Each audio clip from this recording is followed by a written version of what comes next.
saudara-saudara yang dimuliakan Allah, tarekat atau tasawuf, di mana tarekat ini bagian dari pengamalan ilmu tasawuf. Tasawuf ini menurut kita Ahlus Sunnah wal Jamaah, orang belajar ilmu tasawuf dan menjalankan ilmu tasawuf itu hukumnya wajib. Mengapa wajib? Tanpa tasawuf keislaman seseorang tidak akan sempurna. Mengapa tidak akan sempurna? Dalam hadis riwayat Imam Muslim dari Sayyidina Umar bin Al-Khattab radhiyallahu an yang dikenal dengan hadis Jibril. Ada 4 pertanyaan waktu itu yang diajukan oleh malaikat Jibril kepada Rasulullah SAW. Pertama, Jibril bertanya, mal Islam? Islam itu apa? Lalu dijawab oleh Rasulullah dengan rukun-rukun Islam. Lalu malaikat Jibril bertanya lagi, mal iman? Kalau iman itu apa? Dijawab lagi dengan rukun-rukun iman yang adanya 6. Lalu pertanyaan ketiga, mal ihsan? Ihsan itu apa? Jadi setelah ada Islam, ada iman, ditanya lagi tentang ihsan. Rasulullah menjawab, anta'budallaha ka'annaka tarah, fa illam takun tarah fa innahu yarak. Ihsan itu kamu beribadah kepada Allah seakan-akan kamu melihatnya. Kalau kamu tidak bisa membayangkan seakan-akan kamu melihatnya, maka kamu beribadah kepada Allah seakan-akan Allah melihat kamu. Nah, artinya apa? Ihsan ini memang satu bagian dari 3 pilar di dalam agama yang saling menyempurnakan antara yang satu dengan yang lain. Orang ini kalau yang diamalkan hanya Islam saja, syariat saja, tanpa ilmu tasawuf, ya bisa-bisa menjadi orang fasik dan bisa-bisa tidak khusyuk ibadahnya. Sama juga orang tasawuf saja tanpa syariat, ya bisa menjadi zendik, bisa menjadi munafik, bisa rusak. Karenanya kata para ulama, ketiga-tiganya antara Islam, iman, ihsan ini harus menyatu.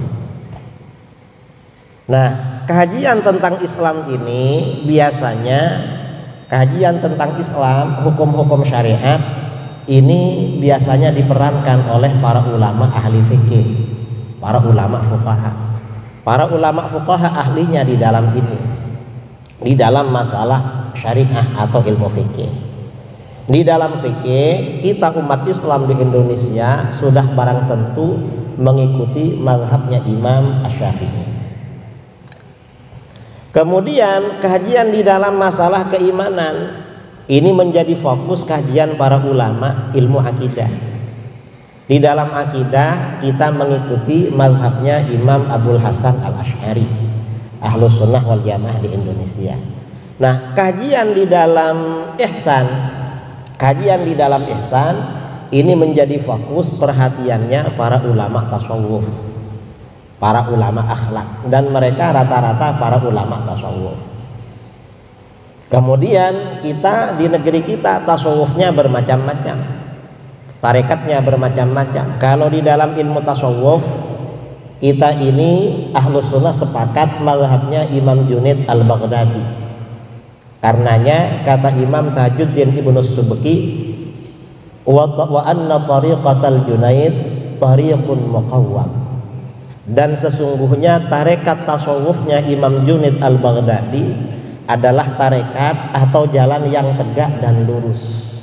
Itu Imam Junaid. Dan di dalam tasawuf ini memang Ahlus Sunnah wal Jamaah mengikuti mazhabnya Imam Junaid.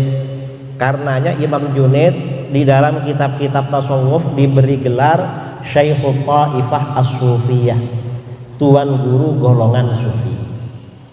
Karena mazhab tasawuf merujuk kepada beliau. Sementara tarekat kita, tarekat tasawuf di negeri kita di Indonesia ini bermacam-macam. Kalau orang-orang Riau, Medan, Padang, dan Aceh ini biasanya tarekatnya Khalidiyah Naqsyabandiyah atau Naqsyabandiyah Khalidiyah. Biasanya seperti itu. Nah, artinya apa? Kembali kepada yang tadi, tasawuf ini memang hukumnya wajib. Karena tanpa tasawuf, keislaman kita tidak sempurna. Islam itu terdiri dari 3 pilar. Ada Islam, ada iman, ada ihsan. Tasawuf ini fokus mengkaji persoalan ihsan di dalam agama. Kalau mengatakan ilmu tasawuf ini bukan Islam, ya berarti ini perlu ngaji, perlu belajar. Tasawuf itu ihsan, bagian dari ihsan. Ini yang pertama. Yang kedua, mengapa belajar ilmu tasawuf itu wajib? Ilmu ihsan, ilmu tasawuf itu adalah ilmu untuk membersihkan hati. Para ulama sufi ini para ulama yang fokus membersihkan hati. Selain memang kitab-kitab mereka, kajian kitab-kitab mereka itu untuk membersihkan hati, para ulama sufi, para mursyid thariqah ini juga dokter hati. Mereka ini bukan hanya wacana tapi praktek sebenarnya. Ini para ulama sufi. Dan membersihkan hati itu hukumnya wajib, saudara. Karena di dalam Al-Quran Allah subhanahu wa ta'ala berfirman, qad aflaha man zakkaha wa qad khaba man dassaha. Benar-benar beruntung orang yang menyucikan hatinya. Maksudnya menyucikan hati apa? Menyucikan hati dari penyakit-penyakit hati. Dari penyakit riya, dari penyakit ujub, dari penyakit sombong, dari penyakit hasud, dari penyakit dendam, dari penyakit suudzon. Kemudian apa? Ya penyakit-penyakit yang lain, berbagai penyakit. Dan ini para ulama sufi memang yang ahli seperti ini. Dan para ulama sufi dalam mengobati hatinya seseorang ini tidak hanya melalui kitab pakai wacana, tetapi memang praktek langsung. Kita di Riau ini kan rata-rata tarekatnya Khalidiyah Naqsyabandiyah. Mengapa Khalidiyah Naqsyabandiyah? Karena ikut tarekat Naqsyabandiyah melalui cabang Khalidiyah. Ya, Khalidiyah ini mansub nisbat kepada Al-Imam Al-Faqih Al-Mutakallim As-Sufi Maulana Khalid bin Husain Al-Baghdadi An-Naqsyabandi. Maulana Khalid ini asalnya seorang ulama ahli fikih, ahli akidah, ahli tafsir, ahli hadis, dan ahli debat. Sebelum beliau memasuki suluk tarekat Naqsyabandiyah, memang ahli fikih. Dan di mana Maulana Khalid itu tinggal, pasti beliau paling menonjol, paling alim memang. Dan orangnya awalnya perokok. Maulana Khalid ini rokokan orangnya. Suatu ketika berkumpul dengan para ulama, sampai di satu daerah berkumpul dengan banyak ulama, beliau rokokan. Akhirnya oleh orang-orang dibilang ini haram. Beliau diam aja. Setelah itu biasanya dulu ya pada masa-masa kemajuan Islam, kalau ada ulama datang itu diajak debat, dites. Maulana Khalid debat dengan mereka sampai akhirnya perdebatan merembet sampai kepada persoalan rokok. Setelah debat soal rokok ternyata Maulana Khalid menang, rokok itu halal, gak haram. Setelah beliau mengatakan rokok halal dan tidak haram, sejak itu beliau berhenti merokok. Mengapa beliau berhenti merokok? Saya ini dari dulu merokok ingin tahu, ingin menyampaikan sama kalian rokok itu gak haram. Kamu jangan mengharamkan barang halal. Dan sekarang saya berhenti merokok bukan karena kalah debat dengan kamu. Saya memang ingin berhenti dan saya menang kalau rokok itu halal. Akhirnya beliau gak merokok. Itu Maulana Khalid. Jadi memang ahli fikih betul memang Maulana Khalid Al-Baghdadi ini. Kemudian lama-lama menunaikan ibadah haji. Sampai di Mekah Al-Mukarramah berjumpa dengan seorang ulama Yaman. Ulama Yaman ini kan terkenal ulama sufi. Biasanya kalau ada rombongan ulama dari Yaman datang ke negeri kita, ke Indonesia, yang menonjol itu kan tasawufnya. Seperti Habib Umar, almarhum Habib Abu Bakar Al-Adani, atau Habib-Habib yang lainnya sufi. Setelah berjumpa dengan ulama Yaman, beliau minta nasihat. Guru, tuan guru, Buya, nasihati saya gimana agar saya ini menjadi orang yang wusul pada Allah. Kata ulama Yaman ini, kamu jangan gampang salah sangka sama orang, jangan gampang suudzon, hati kamu dijaga, itu aja. Siap. Akhirnya pas hari Jumat karena beliau ingin mendapat, kalau berangkat Jumat ke masjid itu berangkat pagi-pagi sekali, kan pulangnya bawa onta yang besar. Beliau ke Masjidil Haram berangkatnya pagi-pagi sekali, duduk di depan Ka'bah lalu membaca kitab Dalailul Khairat, kitab sholawat. Nah, ketika beliau khusyuk membaca sholawat Dalailul Khairat, tiba-tiba ada seorang laki-laki bersandar ke Ka'bah, membelakangi Ka'bah. Yang lain di depannya baca sholawat, baca Quran, ini malah bersandar-sandar di Ka'bah, membelakangi. Akhirnya terbersit dalam hati Maulana Khalid, ini gak sopan, gak sopan, sudah bersandar ke Ka'bah, orangnya sandar ke Ka'bah, di depannya orang ibadah semua. Begitu hatinya Maulana Khalid terbersit begitu, ternyata yang bersandar ke Ka'bah itu orangnya waliullah. Langsung nunjuk-nunjuk ke Maulana Khalid, hei, kamu jangan suudzon sama saya ini orang mukmin. Orang mukmin itu lebih mulia daripada Ka'bah di hadapan Allah. Lebih mulia saya sebagai mukmin daripada Ka'bah. Gak apa-apa saya bersandar. Kamu kemarin sudah dinasehati sama ulama Yaman, jangan suudzon, masih suudzon lagi kamu ini, kata. Loh, terkejut Maulana Khalid. Nah, ini artinya apa? Orang sufi itu, saudara, mengobati orang tidak hanya menggunakan teori, tapi praktek. Memang dokternya hati. Itu ulama sufi. Dan hanya sufi yang bisa seperti itu. Akhirnya Maulana Khalid minta maaf pada beliau. Saya minta maaf guru, saya minta maaf katanya. Saya minta maaf, saya khilaf, minta maaf. Dari kemarin sudah ingin gak suudzon, gak malah suudzon lagi, kata. Iya, jangan diulangi. Doakan saya. Nah, akhirnya ditunjukkan oleh beliau, oleh laki-laki yang majzub itu, laki-laki yang waliullah. Kamu ini futuhnya kamu dapat futuh dari Allah. Artinya keterbukaan hati untuk usul kepada Allah. Tapi futuhnya kamu bukan di sini. Kamu gak dapat guru di sini. Di mana guru?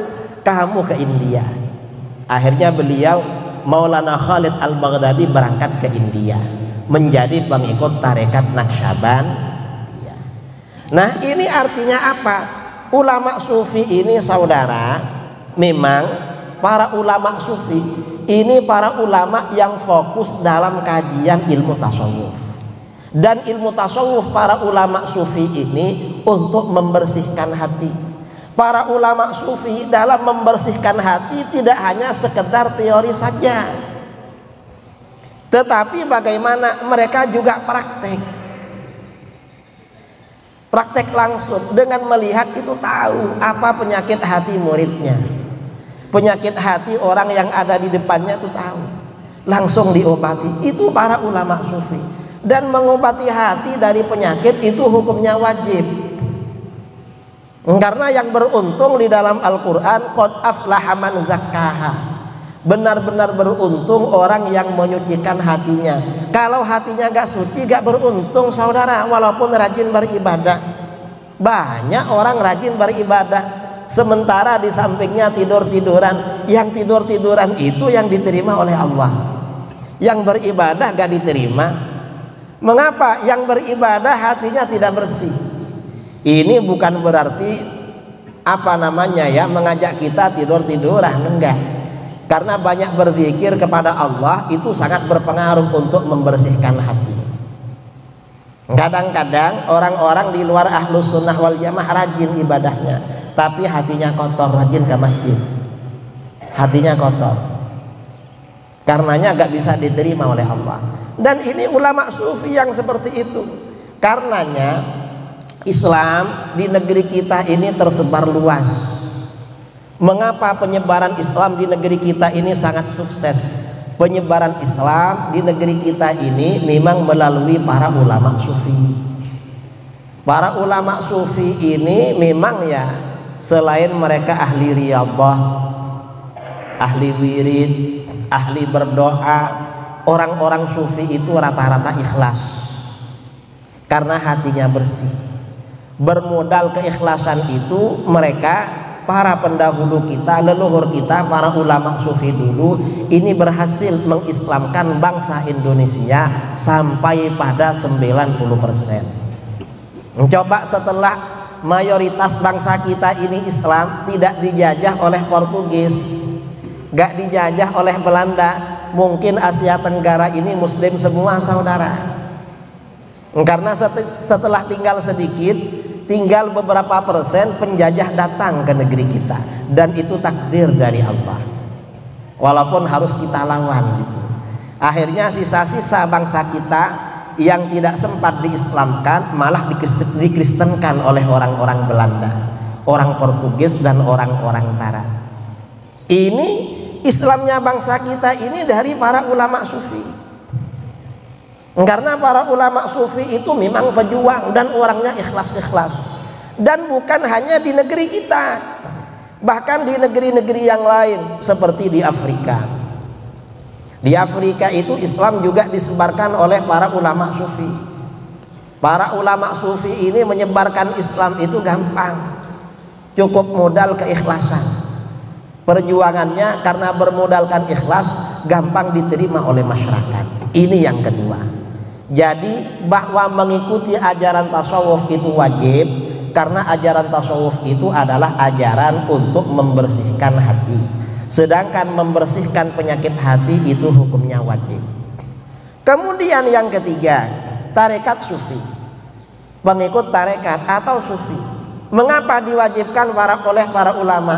Orang yang ikut tasawuf itu rajin berzikir. Dan rajin berzikir itu memang perintah Al-Quran. Di dalam Al-Quran Allah subhanahu wa ta'ala berfirman, ya ayyuhalladzina amanu dzkurullah dzikran katsira. Hai orang-orang yang beriman, berzikirlah kalian kepada Allah sebanyak-banyaknya. Dan orang yang paling rajin berzikir itu ulama sufi memang. Para sufi gak pernah berhenti berzikir. Kalau tarekat Naqsyabandiyah ini zikirnya mengutamakan zikir khafi, zikir sembunyi-sembunyi. Mengapa sembunyi-sembunyi? Agar dalam aktivitas apapun tetap selalu berzikir. Tujuannya itu, dalam aktivitas apapun. Dan itu memang lebih afdal. Zikir khafi ini lebih afdal daripada zikir jahar. Ini tarekat Naqsyabandiyah.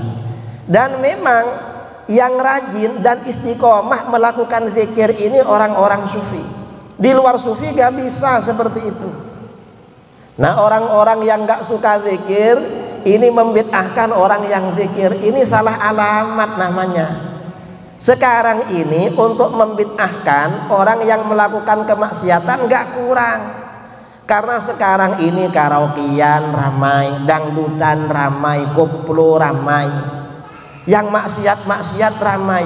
Loh, kok yang berzikir yang dibid'ahkan? Ini namanya salah alamat. Orang yang berzikir ikut tarekat sufi itu sama sekali tidak bid'ah. Zikir apapun yang mereka lakukan gak ada yang bid'ah sama sekali saudara. Itu semuanya memang benar-benar ajaran Islam. Mengapa benar-benar ajaran Islam? Perintah zikir di dalam Al-Quran ini beda dengan perintah-perintah yang lain. Kalau perintah-perintah yang lain, misalnya sholat itu ada aturannya. Melanggar aturan sholat itu bukan dapat pahala tapi dosa. Misalnya habis sholat subuh lalu sholat sunnah, kan nggak boleh sholat sunnah habis sholat subuh, ya haram dapat dosa.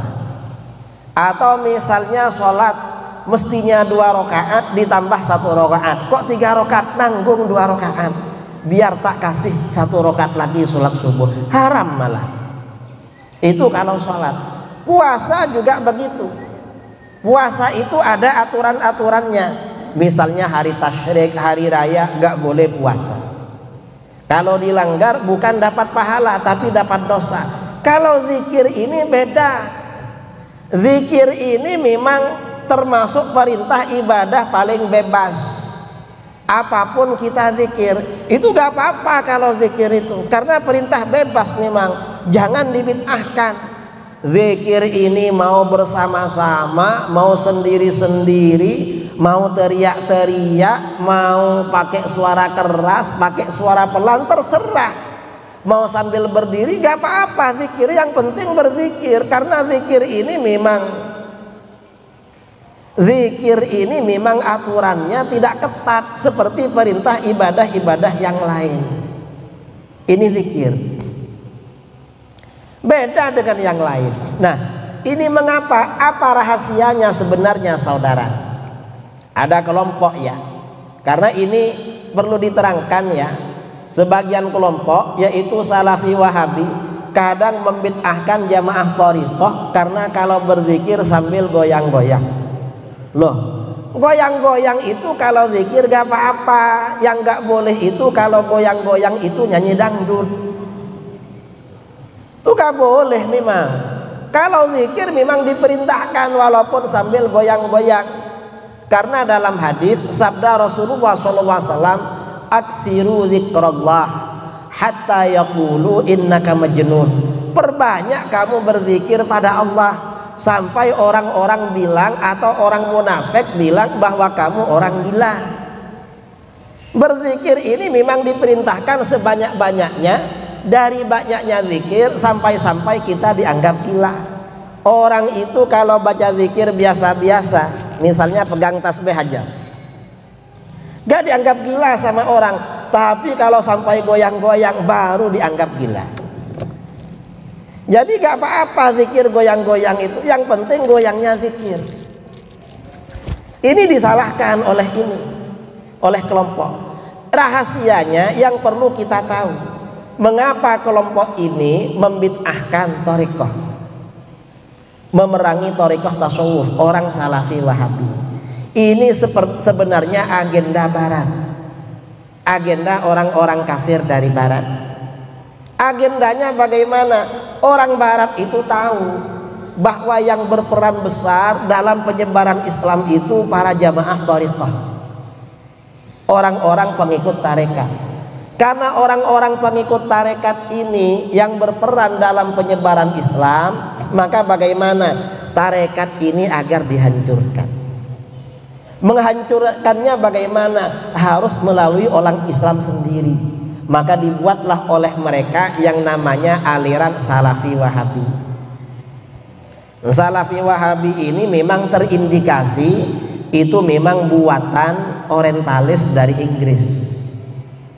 Ada seorang misionaris orientalis, ya misionaris, dia hafal Quran, pandai bahasa Arab, ya mungkin orangnya ada ilmu dalam ilmu agama.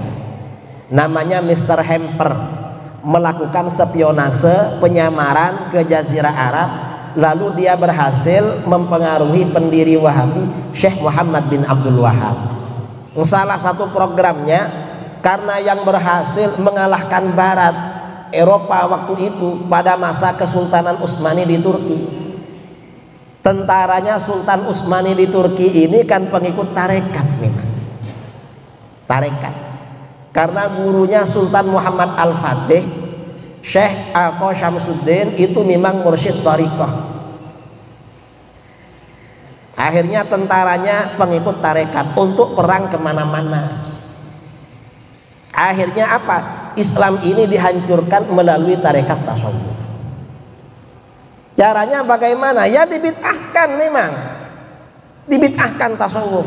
Karena tarekat tasawuf ini yang pengaruhnya besar, penyebaran Islam kemana-mana, memerangi orang-orang kafir di mana-mana, orang-orang tasawuf memang, makanya dihancurkan. Ya dibilanglah tasawuf ini katanya ajaran dari luar Islam. Nggak betul itu. Tasawuf ini murni ajaran Islam, bukan dari luar Islam. Kalau bilang tasawuf dari luar ajaran Islam, nggak betul. Kita yang ada di pondok-pondok ya, yang ada di Dayah, kalau di Aceh, kalau di Medan, di Sumbar, di Riau, mungkin ada di pondok. Coba baca kitab tasawuf Ihya Ulumuddin. Imam Ghazali itu setiap menjelaskan poin-poin dalam ajaran tasawuf untuk membersihkan hati, selalu yang disampaikan qala Allah Ta'ala, qala Rasulullah sallallahu alaihi wasallam, qala ulama'us salaf, qala Abu Bakar, qala Umar, qala Utsman, qala Ali, qala Abu Dzar. Nanti ulama-ulama salaf misalnya qala Sa'id bin Jubair, qala Ikrimah, qala Mujahid, qala Sufyan Ats-Tsauri, qala Sufyan bin Uyainah. Itu rujukannya ulama salaf semua, Al-Quran, hadis, sahabat, ulama salaf. Memang dari sana, nggak pernah ulama tasawuf itu misalnya mengambil rujukan dalam kitab Weda karangannya agama Hindu, nggak ada begitu. Dalam kitabnya orang Buddha diterangkan begini, nggak ada. Dari Al-Quran, hadis. Jadi memang tasawuf ini murni dari Al-Quran, hadis, murni dari ajaran Islam. Nggak betul kalau dibilang ajaran tasawuf itu dari luar ajaran Islam, nggak betul itu. Nggak betul. Nah, karena ini, karena orang-orang tarekat sufi, para pengikut sufi ini yang berjasa besar penyebaran Islam, tarekat sufi ini yang diprogramkan oleh Barat untuk dihancurkan pertama kali. Ada ulama Wahabi di Saudi Arabia menulis kitab berjudul Abidu At-Turuq As-Sufiyah Qabla an tubidu al-Yahudiyah.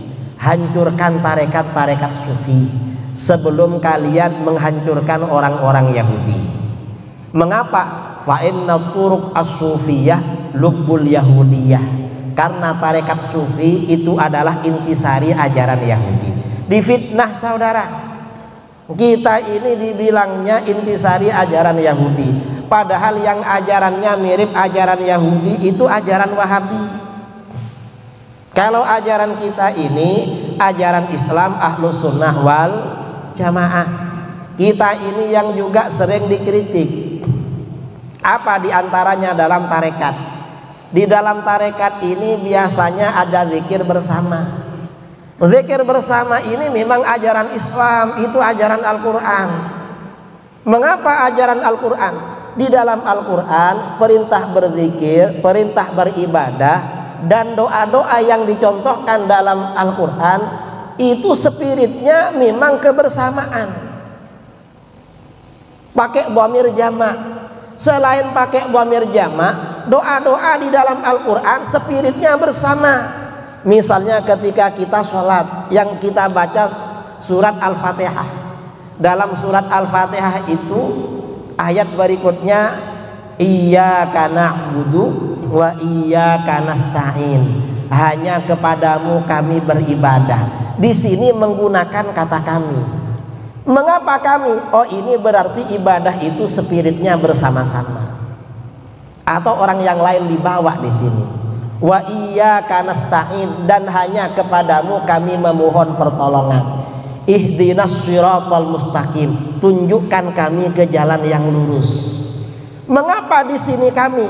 Kembalinya kemana kami ini? Kami ini kata para ulama kembalinya kepada mutakallim, orang yang membaca, dan umat Islam yang lain. Artinya apa? Spirit kita di dalam ibadah itu memang berjamaah. Dan ini yang diamalkan di dalam tarekat tasawuf yang namanya rabithah. Sinergi antara yang satu dengan yang lain. Dan doa-doa di dalam Al-Quran spiritnya juga bersama-sama. Rabbana atina fid dunya hasanah wa fil akhirati hasanatan wa qina adzabannar. Mengapa Mengapa pakai Rabbana atina? Wahai Tuhan kami, berikanlah pada kami. Kenapa bukan Rabbi atini? Wahai Tuhanku, berikan kepada aku. Mengapa pada kami? Karena setiap kita berdoa, spiritnya untuk diri sendiri dan umat Islam yang lain, dan keluarga kita, orang-orang yang kita cintai. Makanya setiap kita ini sholat membaca ihdinas siratal mustaqim, tunjukkan kami ke jalan yang lurus. Hadirkan dalam hati kita semua orang-orang yang kita cintai. Mungkin ada anak kita kurang rajin, saudara kita, jamaah kita kurang rajin. Hadirkan dalam kekamian ihdinas siratal mustaqim, agar hidayah nanti memancar pada mereka. Ini memang jamaah spirit di dalam Al-Quran. Karenanya di dalam Al-Quran ya, zikir ini berjamaah, kemudian doa bersama-sama. Kita ini doanya bersama-sama, mengaminkan doanya orang lain. Mengapa doa bersama-sama? Doa bersama ini juga dianjurkan. Kalau orang Salafi Wahabi gak ada doa bersama, gak ada. Kalau mereka ngumpul-ngumpul ya kadang-kadang ada, tapi kebanyakan membid'ahkan. Salafi Wahabi ini banyak yang membid'ahkan. Kalau mereka kalau ngumpul begitu doa bersama gak mau angkat tangan dan mulutnya pelit, gak mau baca amin. Bilang amin aja gak mau. Mengapa gak mau? Ya karena gak tahu sebenarnya saudara, orang-orang di luar Ahlus Sunnah yang tidak ikut tarekat, yang gak ikut torekot itu membid'ahkan bukan karena pandai mereka, karena gak tahu. Kalau yang ikut jamaah tarekat, ikut Ahlus Sunnah itu dasarnya ilmu.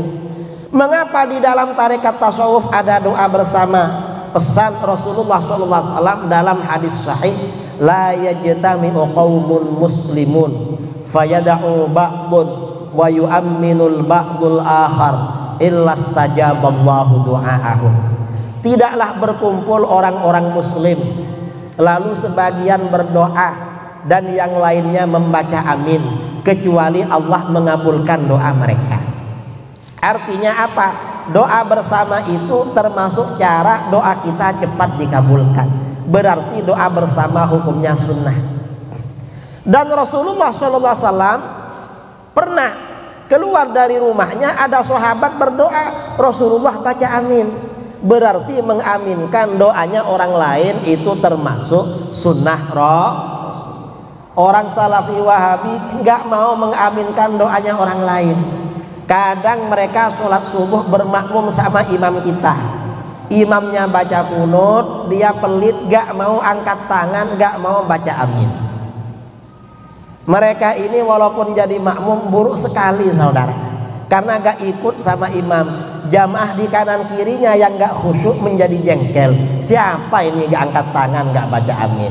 Salahnya gak khusyuk. Coba khusyuk gak tahu itu, mang merusak suasana.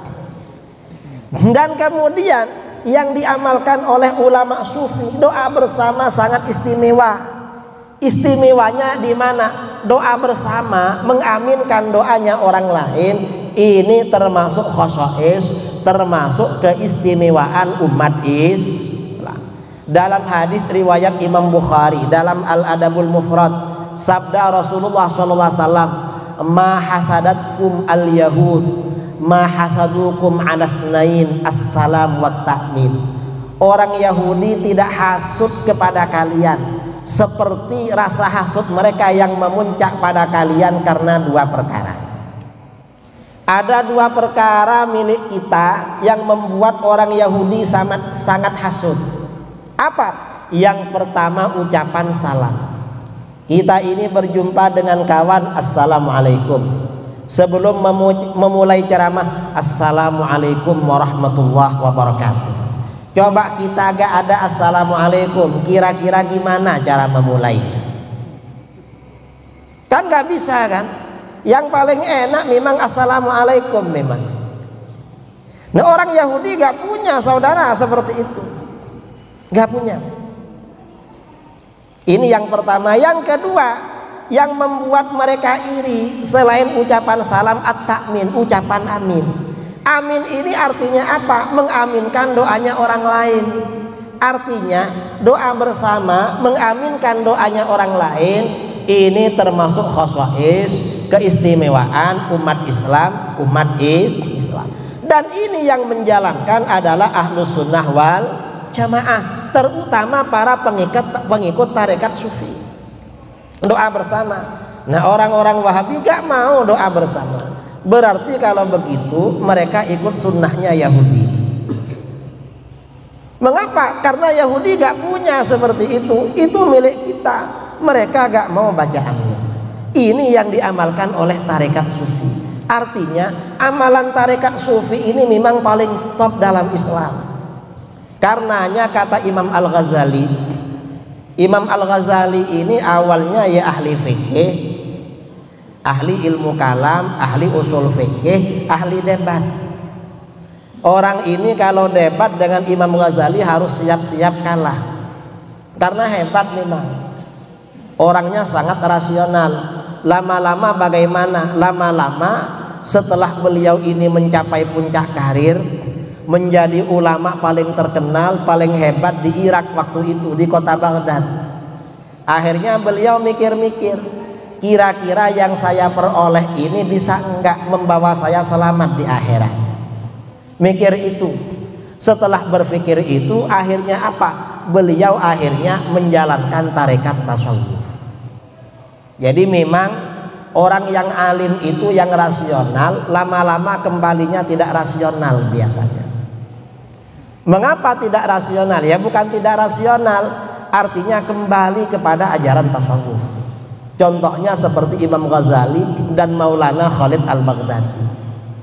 Orangnya suka debat, suka bertengkar, lama-lama gak puas ikut tasawuf.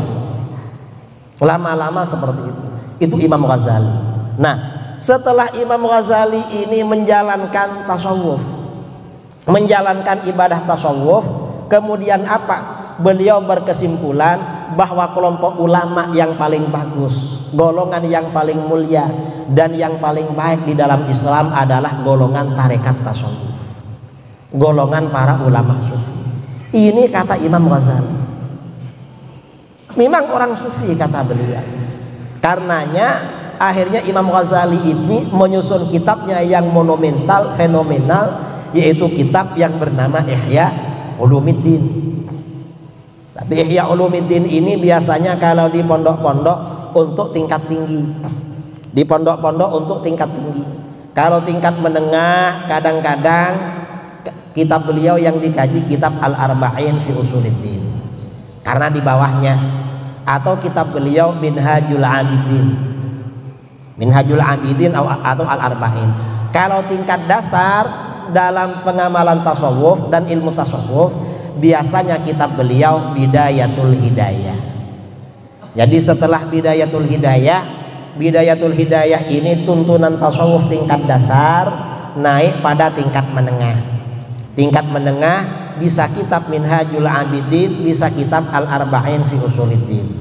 Setelah tingkat menengah lalu tingkat atas, yaitu naik pada kitab Ihya Ulumuddin. Nah, kitab Ihya Ulumuddin ini pedoman para ulama sufi, kajian tasawuf. Dan kata para ulama, Imam Al-Iraqi seorang ahli hadis mengatakan kitab Ihya Ulumuddin, kata beliau, min a'wami kutubil Islam, termasuk kitab-kitab Islam yang paling agung. Karena kitab Ihya Ulumuddin ini pengaruhnya luar biasa, diserang juga sama Wahabi. Apa kata Wahabi? Kitab Ihya ini banyak hadis maudhu, kitab Ihya banyak hadis dhaifnya. Loh, padahal mereka gak pernah belajar kitab Ihya. Coba mereka belajar kitab Ihya dengan niat yang tulus, yang sungguh-sungguh, insya Allah akan menjadi penggemar kitab Ihya. Mereka dengarnya hanya dari luaran, saudara, dari orang-orang yang gak suka sama kitab Ihya. Bagi orang-orang yang suka kitab Ihya, terutama orang-orang yang penganut tarekat tasawuf, pasti cinta pada kitab Ihya. Orang-orang yang cinta kesempurnaan keislaman dirinya, karena tanpa tasawuf itu gak bisa sempurna. Kitab Ihya ini diserang juga oleh mereka. Apa alasannya? Katanya banyak hadis dhaifnya. Nah, kalau cuma banyak hadis dhaif, bukan cuma kitab Ihya, saudara. Kitab Ihya ini hadis sahihnya lebih banyak. Sebenarnya di kitab Ihya yang sahih lebih banyak daripada yang dhaif. Cuma mereka membesar-besarkan. Karena kitab Ihya Ulumuddin ini hadisnya kalau dengan yang diulang-ulang sekitar 5.600 hadis. Hadisnya sekitar 5.600. Kalau dengan hadis yang diulang-ulang dianggap satu, itu sekitar 3.800 hadis. Nah, sekitar 2.000 hadis lebih itu hadisnya sahih, sumbernya dari Bukhari Muslim. Yang 2.000 lebih.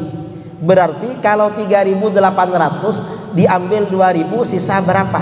1.800. Yang 1.800-an itu sumber-sumbernya dari Abu Dawud, Sunan Abi Dawud, At-Tirmidzi, An-Nasa'i, Ibnu Majah, dan kitab-kitab yang lain. Kadang dari Sahih Ibnu Hibban, Sahih Ibnu Khuzaimah. Ini yang sisanya. Kemudian ada juga yang dhaif-dhaif di dalam. Tapi yang dhaif gak masalah. Mengapa gak masalah? Karena kebanyakan yang dhaif itu masalah targhib wa tarhib, dan ulama salaf menerima hadis dhaif. Targhib wa tarhib.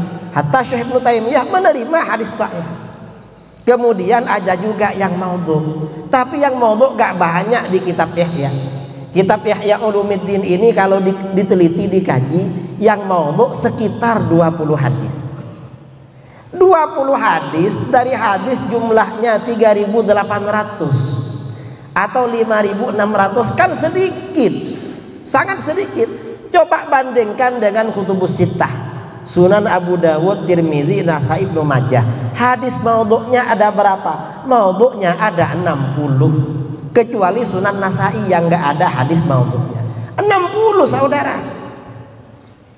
Ini masalah hadis maudhu'. Kalau hadis dhaif bagaimana? Lebih banyak lagi. Jangankan kitab yang 4, Bukhari Muslim, kata orang Wahabi. Dalam Sahih Bukhari Muslim, menurut Ibnu Taimiyah, Ibnu Qayyimil Jauziyah, dan Al-Albani, gurunya Wahabi, hadis dhaifnya itu sekitar 34 hadis. Padahal kita gak percaya itu. Bukhari Muslim ini menurut kita sahih semua. Ternyata Wahabi bilang Bukhari Muslim hadis dhaifnya lebih dari 30 hadis. Nah, sebenarnya yang gak ikut hadis itu siapa sebenarnya? Oh, sudah sahih didhaif-dhaifkan. Artinya apa? Kita ini tetap istiqomah di dalam tarekat tasawuf. Karena kalau gak ikut tarekat ya gak bisa membersihkan hati. Memang tarekat tasawuf ini, dan para aulia, para wali Allah ini ya orang-orang yang ikut tasawuf ini memang. Para aulia Allah ada di tarekat tasawuf, bukan yang lain.